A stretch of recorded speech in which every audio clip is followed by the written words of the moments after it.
Samoa, mātou te mua I whaatalo whātu I le nei Taeao.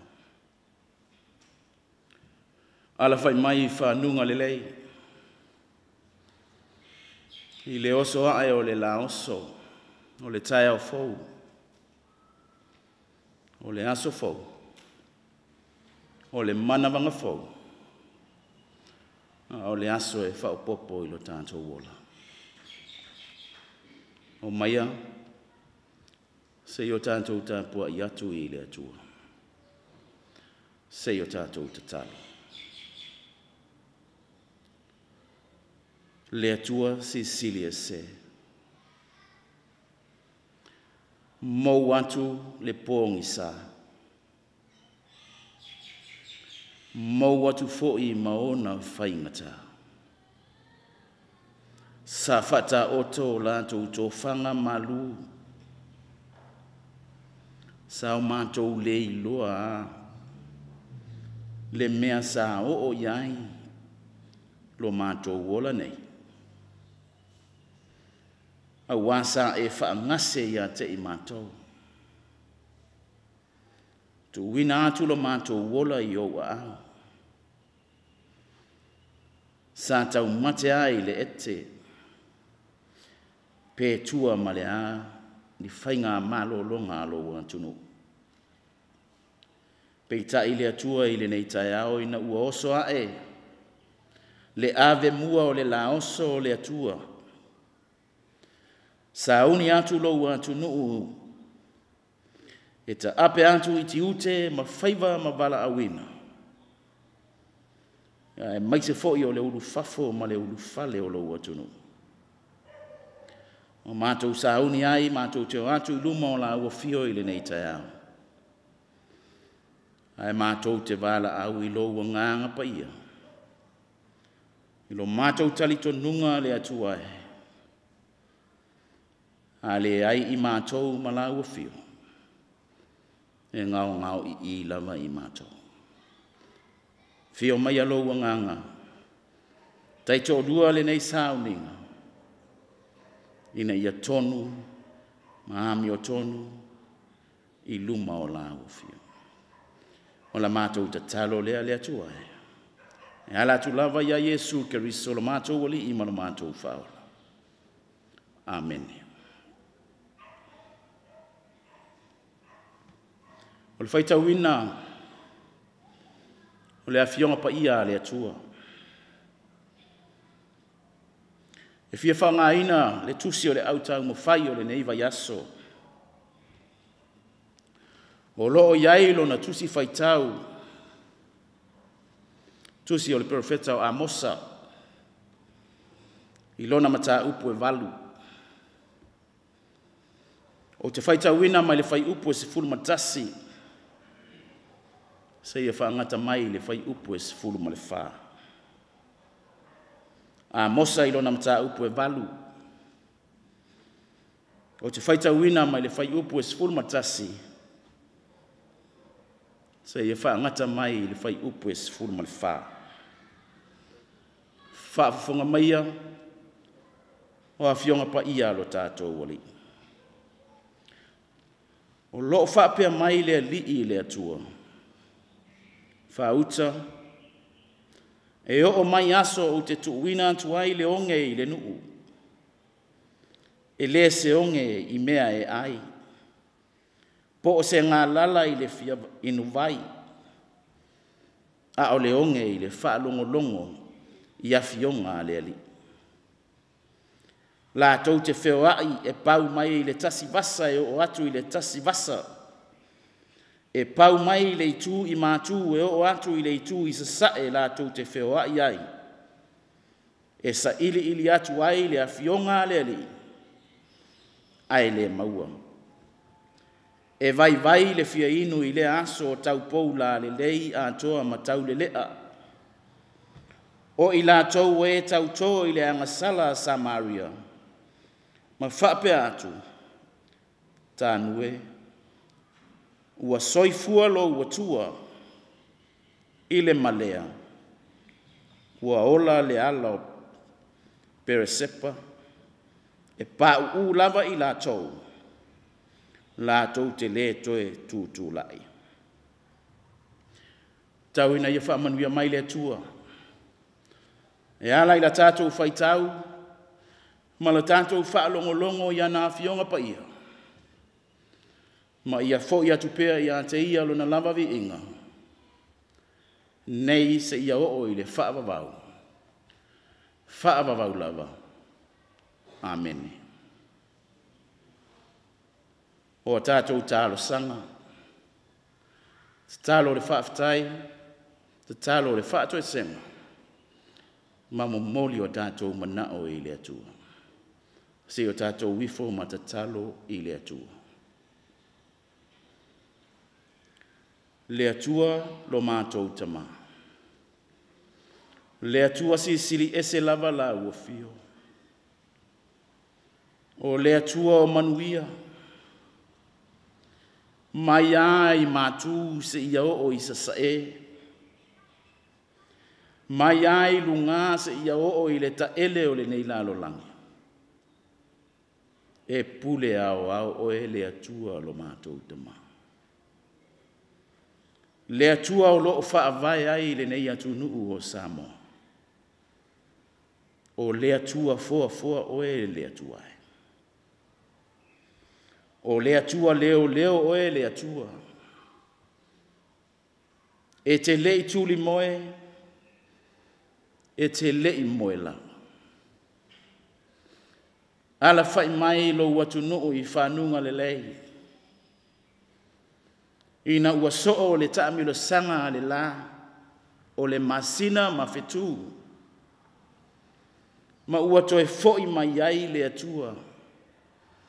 Le mana malama i le nei foi tu o le lalolangi. Ua e mo moli mai o mātou tangata mātou teno nofo ai. Ai o se Taeao foi ina ua o mātou feala ane. Ma o mātou va aia le atua. Le malama o vaenga na pongi sa le atua i le nā pō ua mauatu. Mātou tali tonu fo i le atua. I le fili maana au. Sa whaapea o na tapena solo. I le o atu ma fo i mai. Tilo mai le atua i le tangata. A o ta oto le tangata na e whaia i malo longa le atua. A e ua pine i le nei Taeao lo mātou manu maloa ia i le atua. O lau leo leonga lea le atua. Ua mawhai ai o na ala whai mai lau le nei atu nuu mātou nuu o lo mātou taimi whatasi. Sauni e ta ape atu le atua. Tiu te fo i mawhaiba ma wala awina le atuae. O le nei fo i aso le atuae. Ia wā fo i la nātou tāpenanga ma sauni uninga. O lousa pati. I le aisa mātou upu e whai le atuae. Ai wana o le mātou wanganga o le whaafetai. Whaafetai tele le atua. Loa lofa ma lo wanga le lei le atuae. Sa e pui lo lātou tā oto. Sa e pui ia o mātou iai i malo longa. Ua le manu malo ai le fili le atuae. Ai ua tuta ai nuu le lei. Ua tuta i nuu manaia le atua le whaatama soali inga o malo longa alo watunu. Mai ai tai le ao le malo. Le sui ao o le masi ofo ma le fale tua, le pale mia ma le kapeneta, ai ata itai o lo watunu, o ta mama tina matutua, o ulu sina o lo watunu o le atua,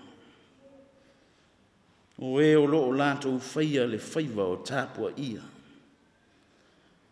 o lo o lato ula le I ula le atuae, Tapuaiga faiva o lo watunu, le pei o na iai fo'i le nei Taeao. Le atua whaafetai le mea alofa, o le mea alofa o le ola fo. E te foa I pea I le aso ma le aso le atuae. A wā e pei o na au mai o le oke sene mai la au o le si o manga le atuae. Mana vaina ai le tangata le atuae. Au a momoli mai fo'i a te I mātou le atua. Pea mātou va ai le si o manga. E ofo ai o mātou loto. Na wai le tai lava o na o iai so mātou poto. Ma se iloa o I mātou. E ho lava I la mātou moe I le nā po. I le o iai so mātou iloa. Po fea na iai lo mātou wola. A ua mātou tali tonu le atua. O le sili ese lea o la ua fio. Na e apo ai le atua. Ma e ufi ai le atua. Lo latou soifua ma lo latou wola. Lea ua e toe fafangu I le nei Taeao. Sa unilo ua tunuu le atua. Ta ape antu a wafo I le tape nanga le atua. O lo waso sapati wa mamalu mai le atua. I la tau o la tofuina le ngata I fale le atua. I la tau foi o le asaina le ngasu. O le lauta le atua. Wa le tape nanga le atua. O le tape nanga tautua.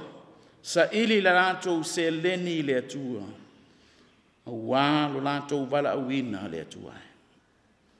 Whaafitai I lo wangalele. Whaafitai o manuia sio mato watu nuu o Samoa. Mata mai maunga te tele. Se ia o lava I maunga iti ma mato whanau le atua. Manuia o mato e kalesia. Le alu alau tala le lei le atuae. I fata fai taulanga e fia I totonu le nei atunu. Tala manuia le atua. E mafua I se ala mātou tala le atuae. Ua le aini fana. Ua le aini feta wai. E peio na iai na atunu. Le atuae. Whaafetai I lo wangalele. Whaafetai I lo walofa. Le nei lava si o manga mata ngofi ua e au maia. Fe so o ta iai le tangata I le ola FOU. O le ele ma le pala le atuae. O le vai ma le sua vai le manava o le ele. O le vani monimo le atuae. O manu fe le lei ma manu fe to lofi le atua. E tofu lava I la tou ma lo la tou sao. Fe sota iai le tangata. Ma le fua nga poto na e whaia. Whaafitai le atua I lo walofa. Le nei atu nuu o Samoa. Wo mātou tutupu ma whiola ane ai. Ia ua whaamalo le alofa ua whaafetai le anga le lei. La mātou whaafetai sili le atua e. Ia o le tongi ola na e whaia le atua. Ua mātou pēnei ai, ua mātou ta whilisau noa ai le atua e. Ua mahea lava le atua o na e whaia le tongi ola sili. O mātou to ele, ua mātou to ese. Ua mātou se le atua e. Sasi le whaatua whala inga. Sipa foi le lamanga le atuai. Mai ai tai o le atunu. Tai o ekalesia le atuai.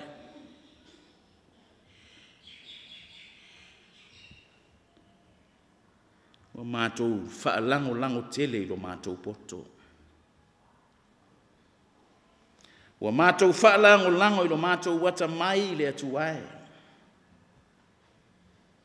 E ngalo lava ia te mātou. O loo soifua o hele atua lo mātou tama. O mātou whaamaua lulunga. O avea mea ua maua yo mātou lima. O mātou maua tupe, o mātou maua taavale o fale. Male tele o nei mea le atua. O mātou lei loa ai le atua. O na whaasoa lo wangalelei. O mātou lei loa ai e mauara lano i o mātou tangata. Whamahanga lo mātou atu nuu le atuai. Whamahanga lo taitai. Whamahanga lo le pāle mene o Samoa. Le atua lo mātou tamau, mātou wantu le nei Taeao. Mātou sauni e taape ngā luenga o tiute ma wala awina. Le urufale ma le urufafo lo watunu, i tiute ma fe au le nei aso. Ta pena fo ia walo waso sampati a Taeao. Mātou te talo ia iai le la vea i o la ufio. Ia iai lo wanga le leile atua. Ia toa mua ma toa muli la ufio i tiute ma fe au le nei aso. Ia ilo wanga le leile atua e sio mātou watunu. Ta māma tina mātutua o lātou whaia le whaiwa o Tapuaiga. I lātou fo i wale mawhai o na awai mai. Sao ninga le atua. Nga olo o lātou tapua ia whaiwa o lao. O le atunu. Olo o lātou whaia le whaiwa o tatalo o le atua. Ia e whamanuia mai. Mātou tatalo le atua o mātou tama. Mātou mana tua i le nei Taeao. Le nupa ia i Israelu o whenga iai, mataua le atua. Bave mai se taimi le atua. Tō le file mū le atua. Whanau le whialo whani le atua. Ma ia maua le file mū i le nupa ia le atua. Mātou tatalo le atua lo mātou tamaa. Tu ina atu tama whanau o le nei atunu. I lātou o loo whapeo na iai atunu e mamao. Whanau o loo au tauwina le atua wālau, tala le lei le atua. Au whanau fo i o loo whapeo na au tauwina wāl whalau te leina o lo lātou poto. Fo i mai e tautua le atunu. Whea se atunu o le lalolangi le atua. Ia ho atu iai lo wanga le lei. Lo fangia lupe whaalele o le nei ekalesia le atuae. Mai se fo i o whanau talo sia le atua alo watunu. To tonu o a onga whaatusipa ia. A o tau wina ai lo la tau ola. Ia wale fo i mai e tau ave. Ma tāna i lautala le lei. La tau tau i tonu o maota ngase ngase. Whanau le atua, sauaina, tonu o whale pui pui. Mātou la fo i atu i ate oe le atua. Ia anga le lei ia i la uafia. Le atua se taimi mātou whalongo fo i. Whetala i mai.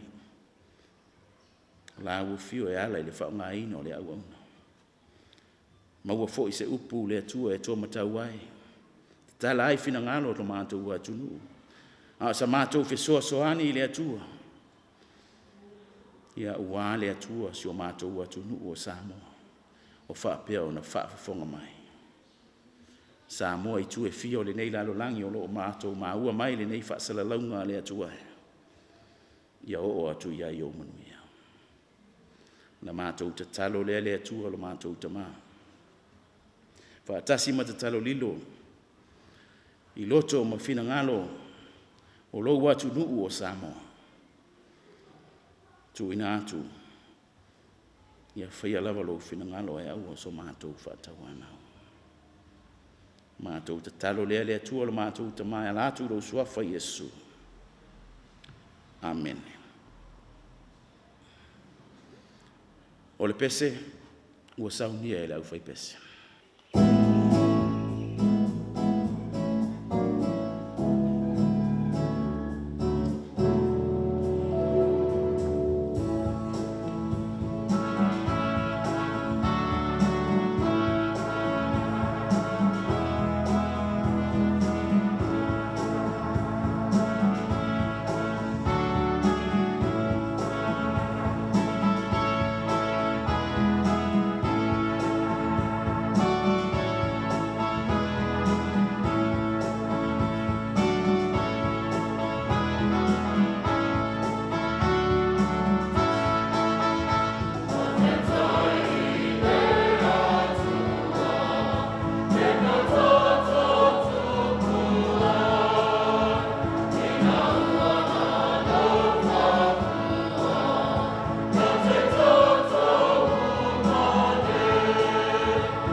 O le launga I le suafa le tamā le alo.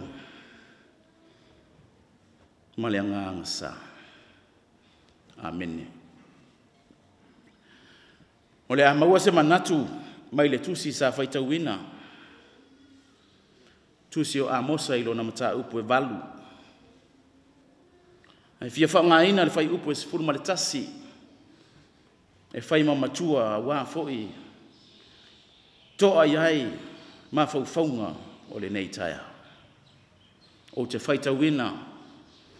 O lo whaapea mai le ali I le atua. Whauta. E o mai aso o te tuina antu ai le onge I le nuu. E le o se onge I mea ai.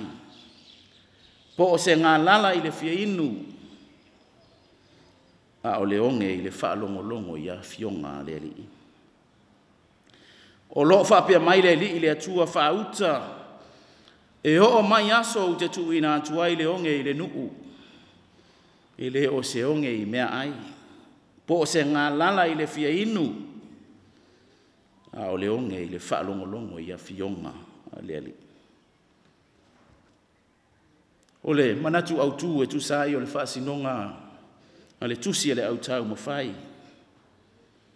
Talia le ali manu o maua le avanoa. Talia le alii, manu o maua le avanoa. Accept the Lord while you still have a chance.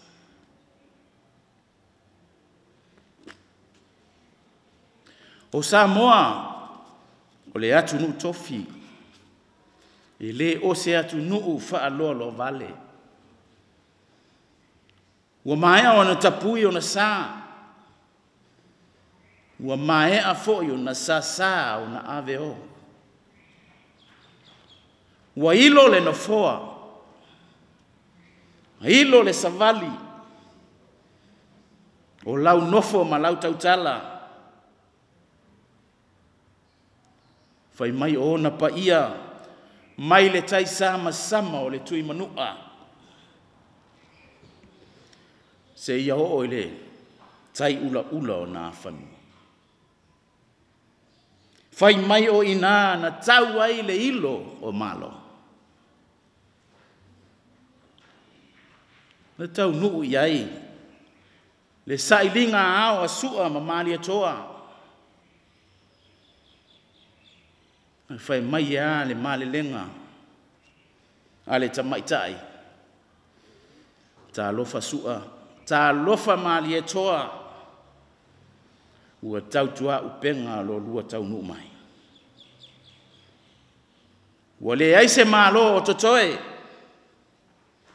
Ai o mai. O mai e amele mutia lea. Amele mutia lea e toto. Malua tepa i atu maunga.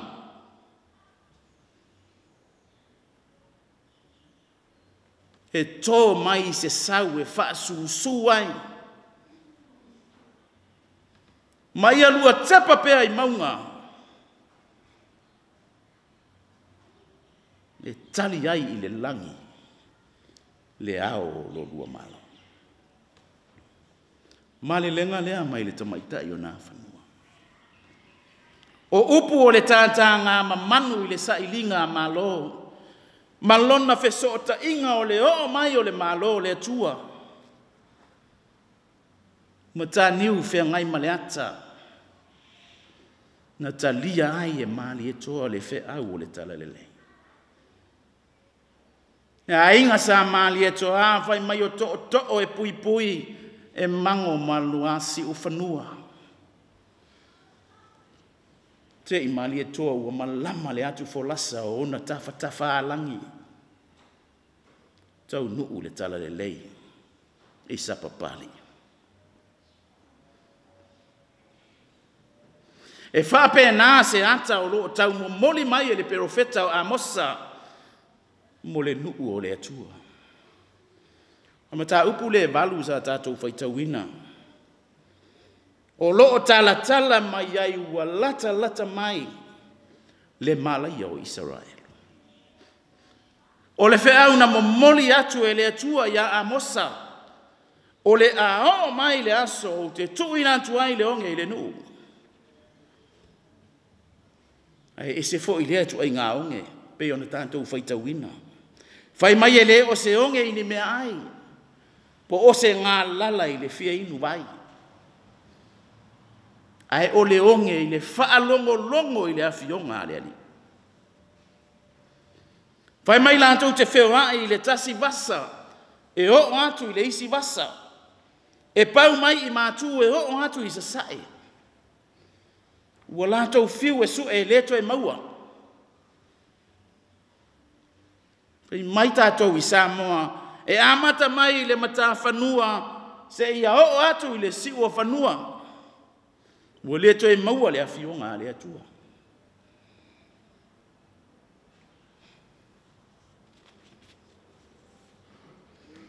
E tolu ni vaenga, e fia wha mawhawhaina, e mo moli ai le wheau o le nei Taeao. Vaenga mua. Aua le whaatalinga tuli.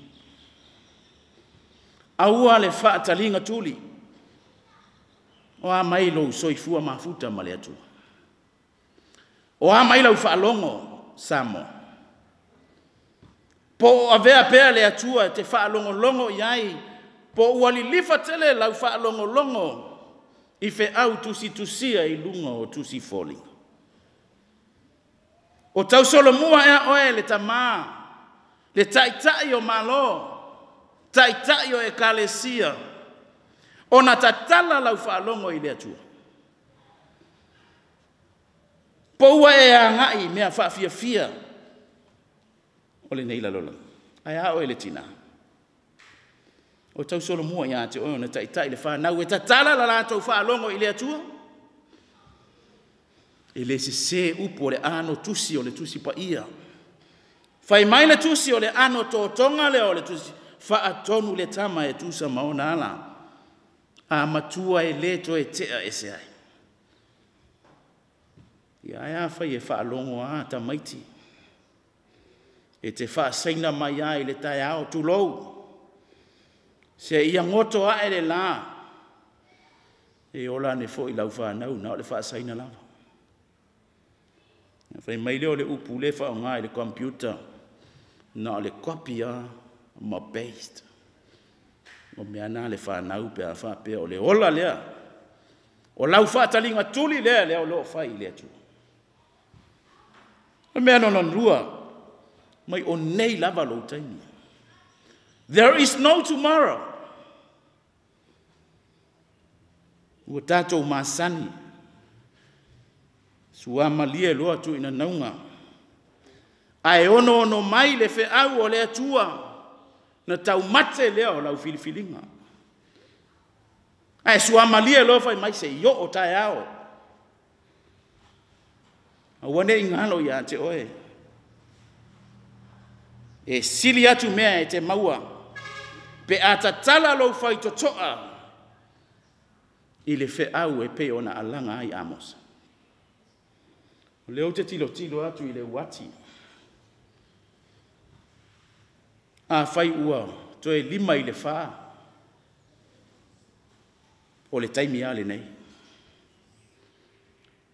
E le o le afa o le wha. O le lima e te ai le wha. Sui loa. Wa tātou te lei loa. Po le ale mea e tupu I lesi afa. Tolu se fulu minute lea e te whaatali ai. Ma engalo na tolu. O le filifilinga sili. Tasi ale nei pa ututoa. O le pa male toe tu o le tangata. O lau filifilinga. Aina pau fo I lea o le vaenga. E te le mana o mia ai. O matua malou tangata. Te le mala o mia ai se fesili. E fai ai o e lau filifili. Fai mai sa ili mua le malo le atua malo na manta ngofie. Na o le fesili lo tātou atunu o a mai lau filifili. O e filifili pea e wha tupu masainga ma le mataua. I o uso atangata. O te ale lo matua I lana tama, teine me fai mai. Fai le lau filifilinga. O lau filifilinga e te manuia ai, o lau filifilinga e te malai ai. Ai sau loa si tama e le tau aloa e le eisa na tupe. E wha longo mai ani uzila o te otele lo matua malana whantaa vili. O le wha manatu filifili loa ma le atua. Ua fia ni au filifilinga e le taunu. Ua fia ni au filifilinga ua o mai ai pua ngā I lau ainga. Mai e, ma sani ai mātou nei o whaifaiva. E whau e le whaifaiva le pāwhangota I a mātango fia I le wa ai. Pe ufi foi le mātau I se maunu. I ona sau leo le I ana te lei loa o le maunu leo lo whaalafi ai totonu le mātau. Na te lave ina lo nangutu pe a ai. Wha pe nau winga o satani. Na te whaato sina tātou I ni mea mana naia. Ai o tua o lo whau ai lo tātou mana. Fili nei e soifua maola. I ala o le atua. Sa tusia ele tasi tusitala. Tusiata la wiloa Robert Letonia. Sana moli mau e whapea o le masani atu pulanga talavou o le mātonu. Ma ye o a ile fale sa ile afi o aso sa uma ile lotu. Sa o walu ai fo i mana ia. Me o le isi afi o le isi aso sa. Sa isa na ngā luenga whaapitoa sa fia whaia. Me o le kampani lea sa lato fia fausia se masini. Mua lato ngā luenga e whai lea songafua. O leana, e tatau ai ona o le alu i le lotu. Ai o nofo se itusi le ata leo le masini. O wanga luenga o le songafua. Tua whale tonu le mawhauwhau o le tusi ata la uiloa le nei Robert. Po le ale me o le awhai pe alu i le lotu. Pe nofo e tusi le ata mo ngā luenga Taeao o le songafua. Me sa matua i tau wivi ma le atua. A o faila na filifilinga. E ui ana le iloa pe whaafefeo na tuusia le ata. Ma saunia ngā luenga i le songafua. Ai sa faila na wana whai unga. O le a mato uo mata maiti ia i le lotu. E whai maila le moli mau o le tuusiata. E se le mana i o le lotu i le afi. Fia ma le te leo le ao ngā mo ia. Ma ina watu ua le lotu i le sefuru, ta le sefuru i le po. Ni ima se mea ua tāpena ina o se tūsia ina o le ata. Sa nofo lo i lunga o lona lau. Ma amata lo le ngā ruenga o le tau osi ina o le ata. Ma ina le 5 minute. Na nofo ai le tusiata i lunga o le lau. Ai ta oto mai le ata atoa. O le mea e ao o na tūsia i lona mawhauwhau. E pe o le emo le mata. Le mae o le ngā luenga i sina taimi pu. Ai o lesi mea pito sili o na matau tia. Fai mai o le tamai masini le na tusi i le 5 minute. Na avea ma masini pito sili lo na ngā. I isi mau masini uma o le kampani. O ina na o ina ai le tusiata le nei Robert. E tau ia le wha mua o le atua i mea uma. Ta maiti toa tele ua lelo lotu pe a o yaso suenga. Mailana o le aso ngafua le suenga. Ai wha manatu. Le tala le nei tu siata e tau ia le wha mua o le atua. Whai mai o le filifilinga le atua malona alo pele. Po fea le mea ngai ai. E lei masalo le tamai le langi. I lana filifilinga mo lo nalo pele o Yesu Keriso. Tu inatu. Ma liu i le satauro. Tanumia i le tuunga mau. Se ieto e tu mai i le asoto. O le whailonga lea o le manu maloa ia i o Yesu i le oti ma le tuunga mau. Ina ia tatou maua le ola e whaavavau. I tua mau atu pea i lana afio le vi inga e whaavavau. Whaavavau lava. Amen. Le tatou whai u i le tatalo.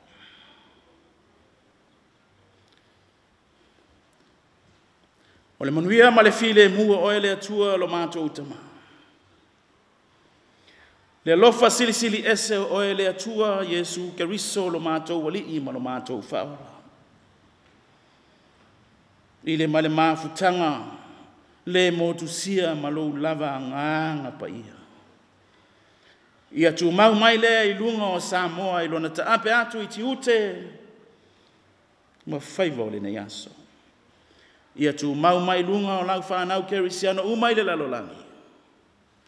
E a mata atu nei. Se ia ho i le whaavavau lama. Amen.